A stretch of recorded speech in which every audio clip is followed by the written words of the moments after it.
Now, you'll need a rack like this for the things you want to hang. It's nothing more than a ladder, a few feet of rope, and a closet dowel from the lumber yard. Now, I found that using clotheslines, everything sags in the middle. And I know about sagging in the middle, and it's not pretty. Next, women's and children's clothing. I don't know why I'm hanging up these kids' things. They never did. Now, when I price these items, I generally figure 1/10 of whatever I paid. Now, this dress cost $100 new. I'll price it at $10. Now, that's fair. It's a bargain. That's why people come to garage sales. What? You'd like to try it on? No problem. Very simple. Another dowel, a shower curtain, and a piece of carpet, and voila!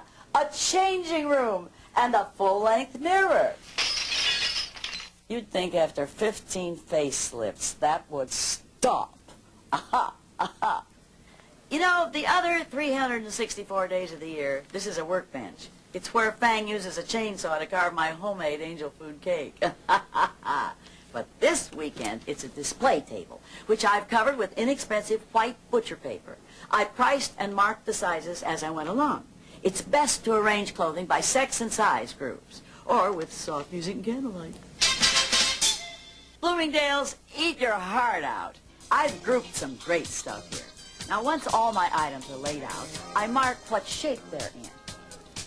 For instance, if it hasn't worked in years like Fang, say so. Pricing here is a little different. For small appliances or furniture, I normally ask 1/5 of what it sells for in the store today. Every item, no matter how large or small, gets a price tag. Now, you may not always get the price you ask for, but ask it. Now, keep in mind, too, that on the second day of your sale, if some items aren't moving, cut the price. Remember books? They were real big before Dallas and Dynasty. Books go spine side up so shoppers can easily read the titles without messing up your display. A good pricing guideline is 25 cents for paperbacks and $1 for hardbacks. Now, collections and reference books, the good stuff, should be priced slightly higher and definitely placed away from the latest Jackie Collins Kiss and Kill novel. And make sure that everything is dusted. And how did this get by? Oh, dear. Oh, the joys of sex. Oh, and these records. A good idea is 50 cents, 75 cents. But oh, how I hate to part with this one at any price. Pavarotti salutes Madonna. Now, you're bound to wind up with a lot of miscellaneous items that defy description, like my hot banana soup. But just group together what you can. Otherwise, try grouping according to price, like 25 cents, 50 cents. Wait a minute. How did this get in here? It's ridiculous. That's one of my original faces. If nobody knows about your garage sale, you could spend the entire day talking to your schnauzer, Eugene. Now, the classifieds are your best way to reach people. And your Best Buy, the local paper, and any neighborhood weeklies. These little giveaways often run your ad free. When I write my ad, I think of the many scripts I've been offered. Then I write my ad anyway. Center in bold print your general location and the neighborhood or suburb. Then whet the reader's appetite with any big-ticket items you have. Furniture, antiques, appliances, your 60-foot luxury yacht. Then clothing. If you have it, mention infants and kids' clothes. And larger women's sizes. Be sure to put the word clean in parentheses after listing clothes. Follow it with housewares and the words much, much more. Complete the ad with the sales days and the hours. Saturday and Sunday, 8 a.m. to 5 p.m. Normally, I'm up at the crack of noon, but I do make sacrifices for my sales. And always state cash only, no checks. Then put your address and simple directions if needed, and definitely don't include your phone number, although I always do. Now, the newspaper runs on their own schedule, so call the classified ad department at least a week before your sale to make certain when they must have your ad. For the front yard, big, bold, and just begging for you to stop. And that goes for the sign, too. I got these hot colors at the stationer's store. Place these at key locations on main thoroughfares, turns, at intersections, streets close by, and in your neighborhood. And this one I put by my doorbell.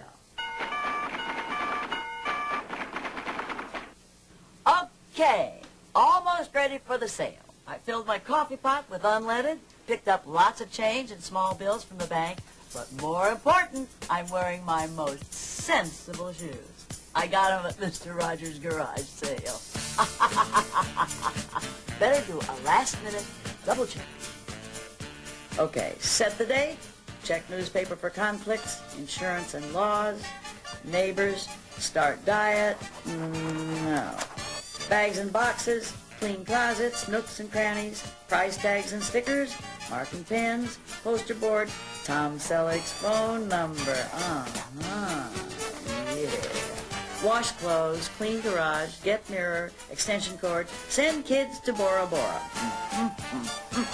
Pocket calculator, wooden dowels and ladders, shelving, white butcher paper, extra card table, coffee pot and styrofoam cups, write ad, make up signs, bank, must go to the bank for change and bills, call charity for Monday a.m. pickup, place the signs. I'm in business.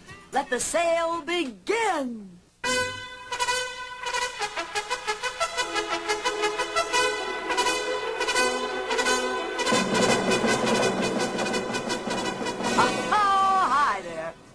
My customers are my guests. A cup of coffee and a smile go a long way. And a little patience helps, too. I'll show you what I mean. $1 for this lady? How about $1 for this? Tell you what I'll do. I'll give you $1 for this. How about it? Will you take $1? Chances are the dollar guy may show up at your sale, too. And you know what? He's really your friend. I've still got the big stuff, and he's parted with a lot of dollars. And you know they do add up. Have no fear, neighbor Marge is here. Oh, lucky me! Oh, sorry, Phyllis. Little Tommy was on the potty, and the sitter was late. And when I tried to leave, there was such a horrible tantrum. She's got to find a sitter who doesn't throw tantrums. You know, if kids are old enough to be of real help, fine. Otherwise, they should be at the sitter's or at Grandma's. Or in the case of Marge's kids, the French Foreign Legion. $5? Great, thank you. Wonderful, Phyllis. Oh, that's the blanket my little Tommy used to throw up on. On second thought.